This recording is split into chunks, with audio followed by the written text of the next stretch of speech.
right here. We're going to go right here in the line. Okay, gentlemen, you receive your instruction. You're going to have a good, clean, professional fight. Touch them up. Let's go at the belt. So here we go, our main event from here at the Wayne State Fieldhouse in Detroit, Michigan. Jermaine Franklin of Saginaw, Michigan. Devin Vargas of Toledo, Ohio, just up the highway. Two veteran heavyweights going at it here in the main event. Big Time Boxing USA. Round one underway.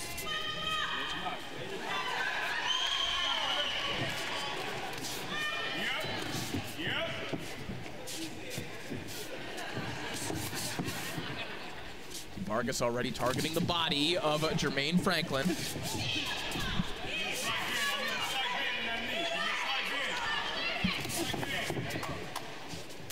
Vargas very conflicted on whether he wanted to be more aggressive, be more angles, giving more angles. He knows he wants to land the overhand right, which Raul pointed out, but he's kind of conflicted which way to approach this fight. He's got several ideas. We'll see which one ends up being the one he picks. Yeah, he said he has plans A, B, and C, but he did say in any instance he needs to be a volume puncher, but it's a right hand from Jermaine Franklin that's doing the damage right now. Oh, my. And he is wailing away on Devin Vargas. The 989 assassin has acquired the target here in round one. Oh. Big uppercut from Franklin. Franklin wasting no time here in the main event. He did say he was going to make Vargas fight. Vargas needs to hold on. That was a good spin-off there by Vargas. Franklin said in an interview we did at the Kronk Gym the other day, hey, I box. I know people think of me as a good combination puncher, but I want to hurt people from now on. Well, so far he's doing that against Vargas. Yeah, Franklin said that he's meaner than he ever was before. He's found a little bit of a mean streak. We're seeing that in the early going.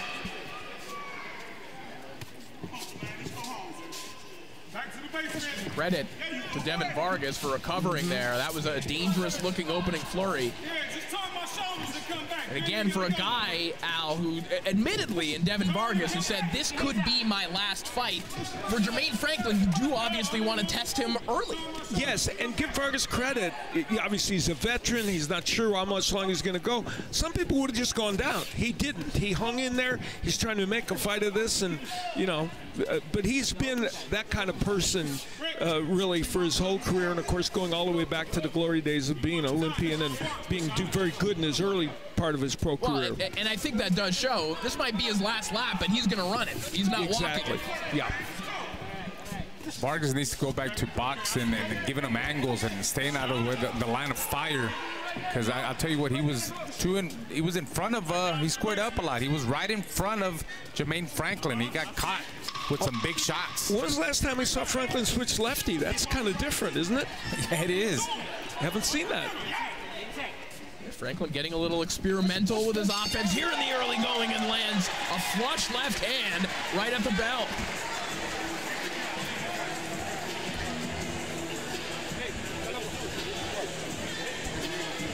Deep breath. Deep breath.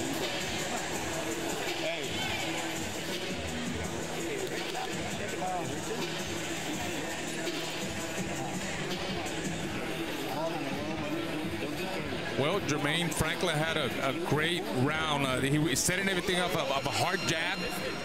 He hurt Vargas going to the body, going down, going on top. I'll tell you what, it was very hard for Vargas to survive those big shots. There we see him out of the left-hand stance, landing a big left hand, and you see Vargas kind of walk to the corner, kind of hurt, kind of wobbled, right, Corey? It certainly looked like that shot had an impact. As round two is set to begin, what a start for Jermaine Franklin here in our main event. 7 of the last 8 fights Franklin has been in have gone the distance. He looks like he does not want that to happen in this fight. He has promised a knockout here tonight. We'll see if he can deliver as Devin Vargas comes back with a couple straight jabs that rock the head back at Jermaine Franklin.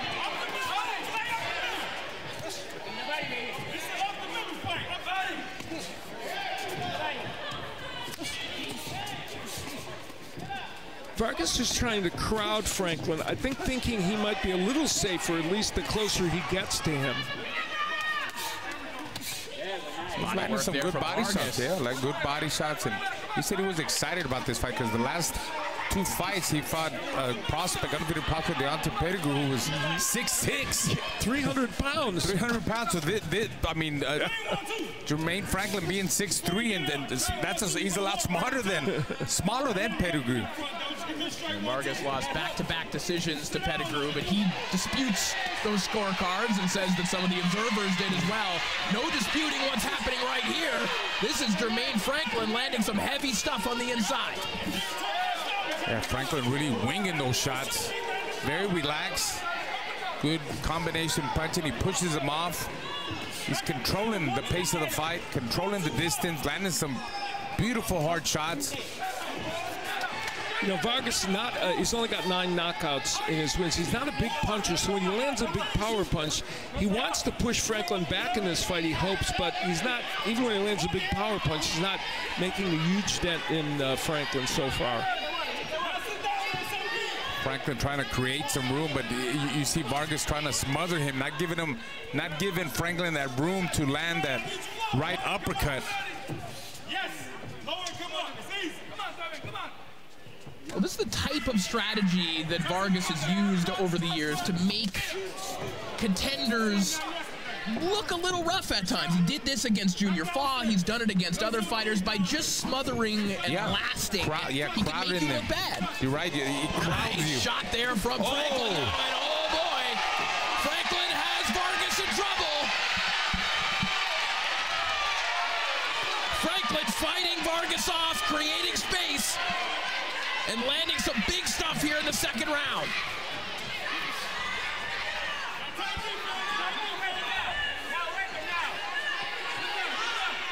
And the old veteran Devin Vargas, the recuperative abilities. Wow, he's still standing there. And he's throwing big punches back. Big left hook from Franklin. That one nearly took Vargas off his feet. I don't know how he stayed on his feet. His right leg was up in the air, and Vargas wobbles back to his corner. Sticking his tongue out.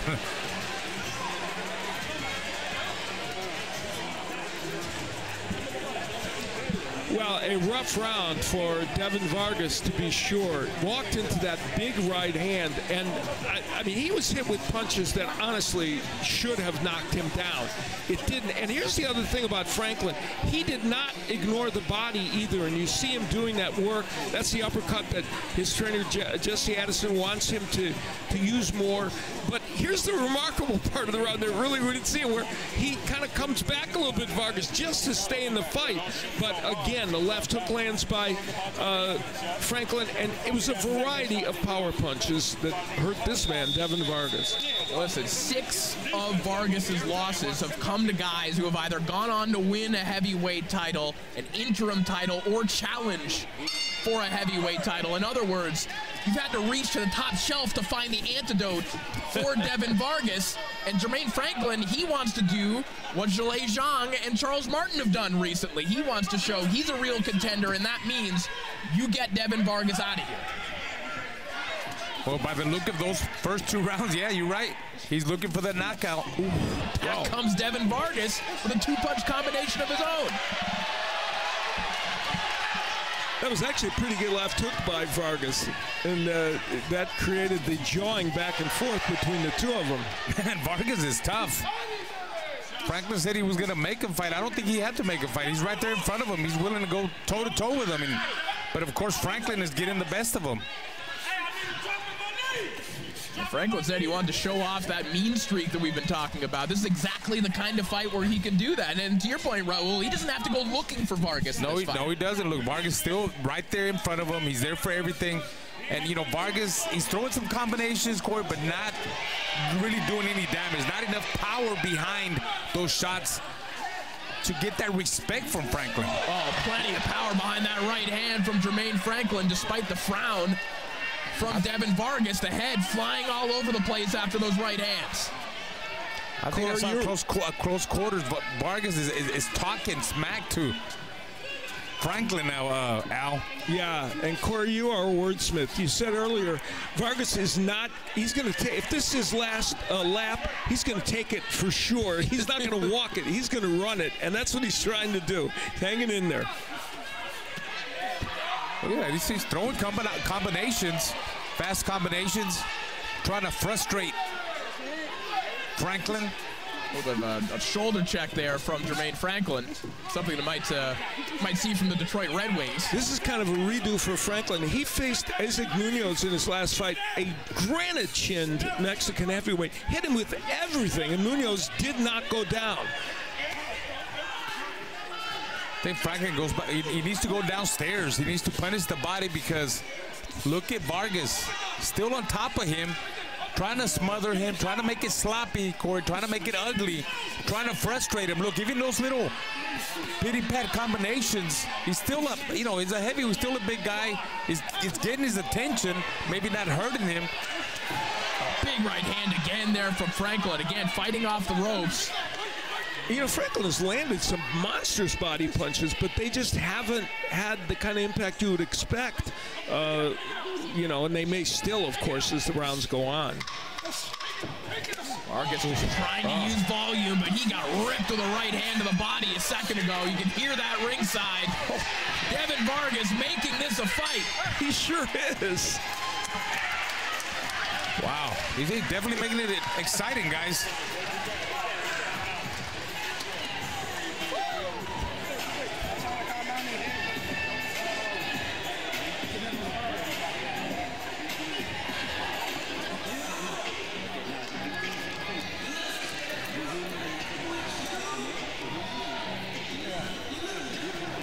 We're seeing the last round. Vargas has him on the ropes. He lands some shots there. Franklin says, no, that didn't hurt me. But then Franklin comes back with big bombs. And Vargas says the same thing. That's nothing. Look at Vargas back on him. It's like Franklin keeps waking him up. It's like it motivates Vargas every time Franklin lands some big shots. Look, he has him on the ropes, landed 3 and 4 punch combinations, trying to frustrate Franklin. He might be doing that, Corey. Well, and Vargas was very open in our fighter meetings about how seriously he takes the entertainment aspect of this sport. And frankly, it's how he fights, this personality he's shown, that's helped him get some of the assignments he's had late in his career as well. He's a very delightful, interesting guy who, as you point out, understands the whole concept. But what makes that work is that he is tough enough to hang in there in these fights. And make no mistake, Franklin's winning all these rounds, but Vargas is making them entertaining. Yeah, he right off the top of the round, right in front of Franklin, bringing it to Franklin again. Smothering him, holding on to him. He's playing head games with Franklin. He's trying to get in his head. He's trying to frustrate him. As we mentioned, Vargas has had his eye on this particular fight for a while. He said he watched that Rydell Booker fight that you guys were ringside for. He said, I saw all the weaknesses in Franklin that night. That was a guy in Rydell Booker who he fought in the amateurs. And now Vargas having a little bit of success here in the fourth.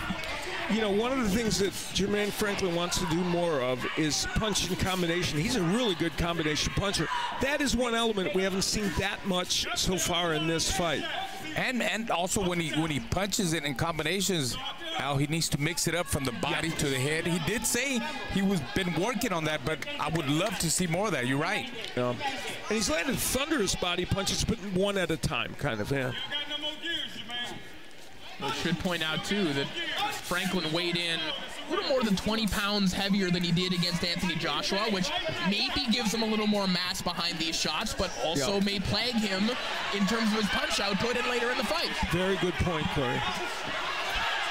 Big shots again, big overhand right by Franklin, but there you see Vargas crowding him and landing some combinations of his own. Vargas.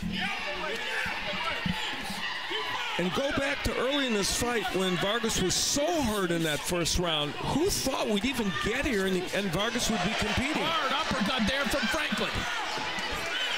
A chopping right hand behind it. Again, Vargas mostly staying close enough in those exchanges to take the most of the sting off the shots. But he's in trouble right now, and he looks like he's ready to go. That might be it, guys.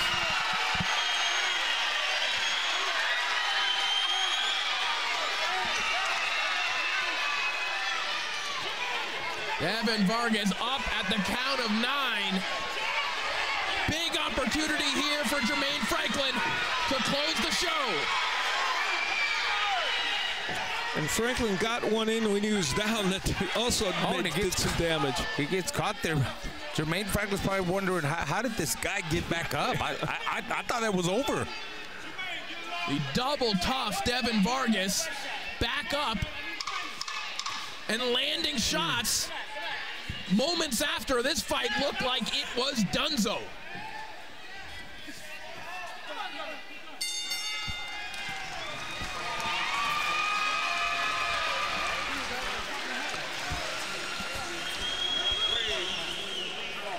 Devin Vargas pouring blood from the nose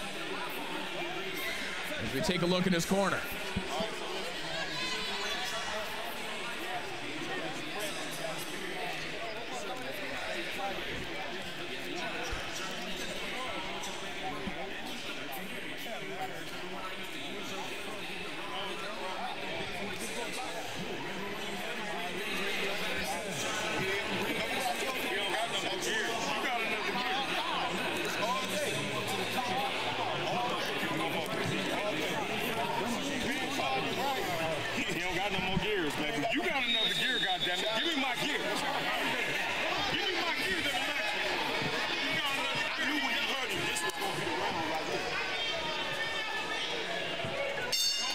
Round 5 now underway. We'll see if Jermaine Franklin will pounce on Devin Vargas, who miraculously was back and exchanging punches at the end of round 4. Miraculously is the exact proper word to use. Oh, Franklin with some good restraint there. Could have really belted Vargas behind the head. Yeah, Franklin can't afford to get desperate. I mean, he's winning the rounds, he's winning the fight, but he really wants the knockout. He wants to stop him, but he can't get careless with a guy like Devin Vargas and get counterpunch coming in. You never know. It takes out just one shot, Corey, by Vargas to land the right shot and maybe wobble or hurt Jermaine Franklin. So he's got to be careful in the way he attacks. He's got to go back to the bases, back to his jab. Let his combinations go. Don't look for the knockout. Let it come. Yeah, and of course, Franklin's never been down. He said he's never been close to going down, but when big men hit you, you never know what could happen.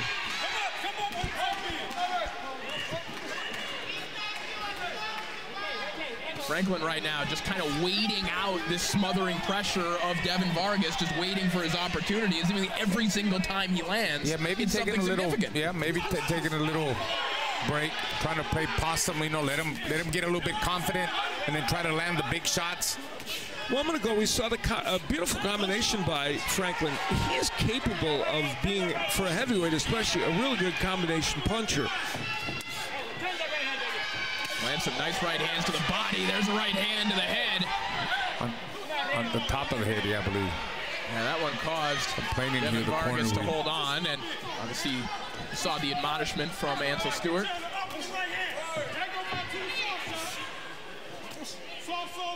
Franklin again with a nice counter to the body. That's a good shot for him. It's also not that often that Jermaine Franklin gets to fight another 6'2" heavyweight, so it's a very different look for him here tonight. Precisely. You know, Vargas has only been 10 rounds one time, interestingly, so as we get these later rounds, it's not someplace he has been that much. Look at Vargas, has him on the ropes, landed some combinations after getting punished for 5 rounds. He's still in front of him, guys. We just got ripped with a left hook and that sweeping right hand. And Vargas raises his hand, I'm okay. He said, Raul, yes, I'm okay. It's okay, right. Yes, you're right. Devin Vargas, who's been stopped 7 times in his career, is bouncing back from some knockout caliber shots from Jermaine Franklin time and time again.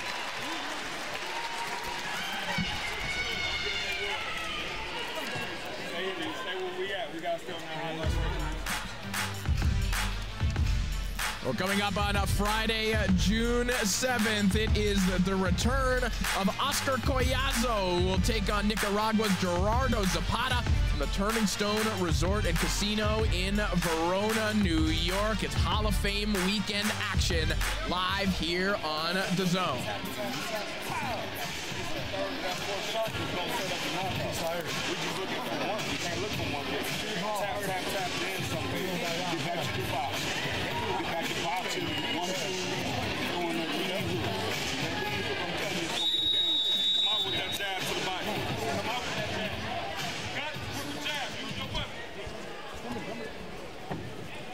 Not a tremendous amount of urgency in the Devin Vargas corner. That's a corner that has done this a few times. He's over here smiling, coming out, waving at fans. Some of his fans that came to support him. Now carrying on a conversation with someone at ringside. Oh, Franklin's corner. You know, he's headed into Bruce DeMoss Strauss, Tim Tomaszek territory here, I believe, to use a reference. You know, that was the 8th knockdown of his career. So you talked about how many times they've been stopped. He's been down a bunch, too, but coming back and hanging in this fight, Vargas. I like the Tim Tomaszek reference. But, you know, we've been likening this to kind of like a continuation of USA Tuesday Night Fights. Well, I did that fight, actually, the Tomaszek-Morrison fight, where he hung in there with Tommy Morrison well beyond anyone thought he would and showed the kind of personality the Vargas is. Body shot again from Franklin. That shot has been money, and that one has hurt Devin Vargas. Will this be the one that can end the fight? That's what Franklin has to do, go hard to the body. Be more consistent with his body attack. And like we keep talking, Al, combination punching, be consistent. Yeah. Body, head, body. You go to the body, he's gonna drop his hands, then you go to the head, then he drops his head, then you go back down to the body. And, you know, Franklin has landed enough big shots to have stopped Vargas at this point. It's just, Vargas is as tough as nails. Yeah, he's tough. He takes a good shot. I would think some flurries. You know, he needs more punches and bunches, like bag drills. I'll call them bag drills. Then go for the home run. And more bag drills, then go for the home run. There's the home run. Double left hook. Yep. And Corey mentioned the weight of Franklin. Will that hinder him a little bit as this fight goes on? We'll see. The fact that he's much bigger than he has been. I gotta say, guys, like to some degree, the theatrics of Vargas are they're kind of helping keep Vargas in the fight because the body language otherwise is very negative. Right. He's good wobbling, point. He's bleeding, he's looking exhausted, but these little flashes of personality are kind of telling the referee, okay, you don't have to stop this yet. Very good point. And you know, Vargas just laying his big body on Franklin to offset Franklin's rhythm is helping Vargas too.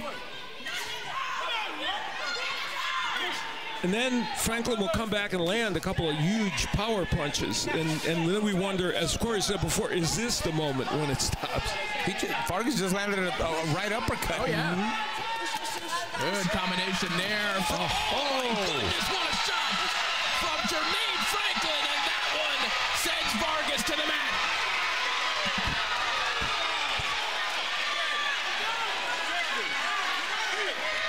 How many more of those can Devin Vargas take? How many more does he want to take? Oh. Might have gotten saved by the bell. Yeah, you can make a case, though, if you're in the corner of Devin Vargas, you know, putting an end to this. If you see at the end of the round, Franklin threw those fast combinations, those flurries, and then the home run, I think that's it, guys. I think this one will be stopped. I think I heard Devin Vargas say, I'm done. And that is it. The 989 assassin with the knockout victory that he promised. And boy, did it take a lot. You know, Franklin giving props to Vargas, as he should. Yeah, Vargas definitely earned his money. And it was a good win for Franklin. going all those rounds with a guy that took his best shots and was answering back at times too. We only going up, baby. A knockout victory for Jermaine Franklin. And Raul, we talked about this before, and again, all due respect to Devin Vargas, but if you're a fighter who wants to tell the public, yeah, I'm a serious contender, frankly, this is the result that the public demanded. You need a knockout in this fight, right? Yeah, I believe, I think, you know, Franklin, he knew he needed to make a statement. We all felt that he could have made this statement a lot earlier. I thought he would get him out in, you know, 4 or 5 rounds, but obviously it didn't go that way because of Vargas's mental toughness, his chin, granite chin. There we see him leaning on Franklin, trying to buy time, but that body shot hurt him. Here we see the flurries. Here we see again Franklin going hard to the body.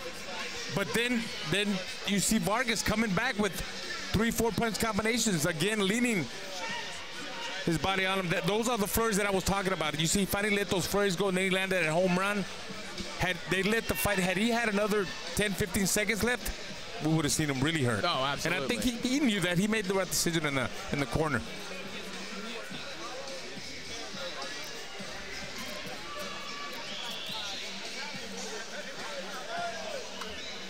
As Devin Vargas says hello to our former broadcast colleague, Sugar Hill. Yeah, Sugar Hill just fresh off the plane, right, with Tyson Fury and Usyk. Big week for Sugar Hill Stewart. And it looks like we are about ready to make this one official. Thomas Streiber is all set. Let's send it back up to Thomas Streiber. How's it going? Ladies and gentlemen, after 6 completed rounds of boxing, the blue corner advises our referee in charge, Ansel Stewart, to stop the contest. Therefore, your winner by way of technical knockout, Jermaine, the 989 Assassin Franklin Jr. So Jermaine Franklin improves to 23-2. A big win for Franklin here in our main event. And Franklin now looking ahead to some potential big opportunities in the heavyweight division, Raul. And of course, everyone wants a shot at the title, but there are a lot of big names and a lot of money out there in the heavyweight division. So here's some potential names that Jermaine Franklin can look at. What about Ajit Kayabel, who we saw pick up another big win in Saudi Arabia? What about the Olympic medalist, Bakadir Jalilov? Yeah. Jared Anderson, That's another possible fight. From Toledo, Ohio. I would love to see that. I would love to see with any of those guys. I think this was a good confidence builder for Jermaine Franklin, being that, you know, he'd been out for almost a year, and I think he's back. All right, well, we're ready to hear from the 989 Assassin, who's standing by with Al Bernstein.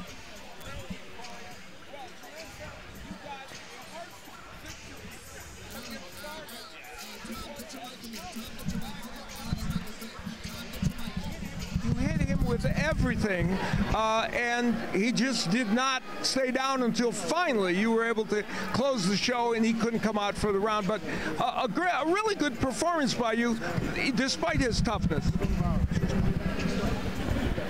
Yeah, it was a great fight for me.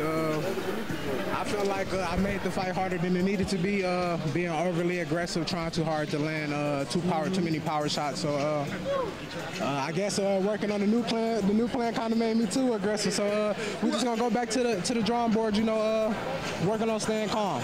Well, you know, it's interesting, and you said that you wanted to get the knockout, yeah, which is totally understandable. It wasn't as if you didn't land. It's not as if you didn't land big power punches, and it's not as if you didn't hurt him. But of course, we all talked about all week about what a great combination puncher you are, and you showed that in flashes. You probably just wish you had done it a little bit more. Yeah, so like coaches had me on the game plan of throwing more combinations, being more smart, picking more. I'm not gonna lie, once I landed the first power punch, I just got happy. And I was trying to calm down. I know some moments in there looked like I was just letting them get off, but I had to sit there there to calm down, to be able to bring myself down. So I kind of got outside of my game plan, you know, but it's okay. I still got the job done. And yeah, I do wish I threw more combinations. They were open, but once I was using the power punches instead of the combos. Well, you won virtually. You did win every round. And the interesting thing is that you were able to land the kind of power punches you wanted to land. I think some of this, the reason we're even having this conversation, is just because of his innate toughness. There were many points in that fight which it certainly looked like you were going to end the fight. And you did land big power punches. This does raise an interesting question, though. You are, by nature, not a one-punch knockout person. You are a heavyweight that has sting in your punches, and you win by throwing a lot of punches. So in a way, it just kind of reinforces that that's the way you're going to get to the absolute top in the heavyweight division. Yes, by all means. I think I'm more of a volume punching heavyweight. It's only a couple of us, but my greatest aspect is a lot of the guys have the strength early on, but they don't have the strength later on. So if I can out punch you and you can't keep up with my output, you're only going to slow down and slow down. So I think that's an advantage of mine. Now you were higher in weight for this fight than you've been recently. Was that by design, or is that something that I knew you didn't have as long a training camp as you might have liked? Then maybe that had some role in it. A little bit of both. Then I wish for a longer training camp, but you know this boxing stuff happens, so we just had to stay prepared. And I had got a little bit off my diet, so I got a little fat. I'm not gonna lie. But some of us have been off our diet occasionally. Yeah, so I'm getting it back together. I had got up to like 260 something, so yeah, I'm getting it back together. It's gonna come down gradually. All right, so let's talk about your place in the heavyweight division and where you can be now. So you get another win. You're in a position where at age 30, you're younger than a lot of the heavyweights. Most of the contenders and champions are older. They're in their late 30s. What does it look like for you in the immediate future moving forward and in the next year or two, do you think? And how busy do you need to stay? I want to stay as busy as possible. I'm not one of those heavyweights that want to fight 1 or twice a year. I like to fight 3 or 4 times a year if I can. I think this is not the game where we should take big breaks. You know, your body only deteriorates. So hopefully I can keep the ball rolling, stay busy, keep getting great fights, good fights to push my way to making the title run. And the heavyweight division is now one where we're seeing a lot of the different top 10 heavyweights face each other. So there might be some people out there that you could get to. Yeah, hopefully we can get them all. You know, I'm not ducking nobody. I'm not ducking no smoke. As long as the business makes sense, I'm down to go. I'm going to bring Dimitri Salita in here real quick. Who is available to him that you think he could get in the next 6 to 8 months? Well, I believe Jermaine is rated in the WBO, so Joseph Parker is the WBO heavyweight world champion. I think it'll be a great fight. Both guys fought Dillian White. Both guys fought Anthony Joshua, so there's a lot of similarities. That's the fight that we'd like to go for. And what do you think are the realistic chances of him getting either a top man or that? Well, you know, we've been having discussions with the different players in the boxing business to get Jermaine a significant fight, and I just think I believe it's a matter of time. And if we don't get a big fight, we're going to keep him busy on Big Time Boxing USA. And you know, Jermaine is one of the top American heavyweights. He showed his skills tonight, explosive, young, powerful, and much respect to Vargas for taking a licking and keep on ticking, man. Well, he was remarkable tonight. What a fighter! He did contribute to this whole event. Really, yeah, it was absolutely incredible. All the fights were incredible, and Jermaine did a great job. It's great for him to come back home and have some of his fans from Saginaw, Michigan, come out and cheer him on. So I believe this was a great night of boxing, and great to have you on board to voice to the boxing fans what it's all about. Thank you. Lots of fun tonight, and time is on your side at age 30, which helps you a lot. Congratulations on your win. Thank you. Thank you. All right, let's go back to Corey at ringside. Thank you so much, Al. As we take a look at tonight's results, we just saw Jermaine Franklin with that emphatic stoppage win over Devin Vargas. What a fight between Joshua Pagan and Roger Hilly. If you just tuned in for the main event, press rewind, go back and watch that one. A nice win for Josiah Shackelford over his former sparring partner, Jashar Banks. And we open things up with the return of Ali Akhmedov with an easy second-round knockout over Encarnacion Diaz. A fun night of fights from here in the Motor City. Ali Akhmedov back on the horse. Joshua Pagan advancing his career, and the 989 assassin Jermaine Franklin marching forward towards another big opportunity in the heavyweight division. For my broadcast colleagues, El Diamante, Raul Marquez, and the legendary Al Bernstein, and of course, everyone back in the truck making us sound good, I'm Corey Erdman saying so long, and we'll see you at the fights.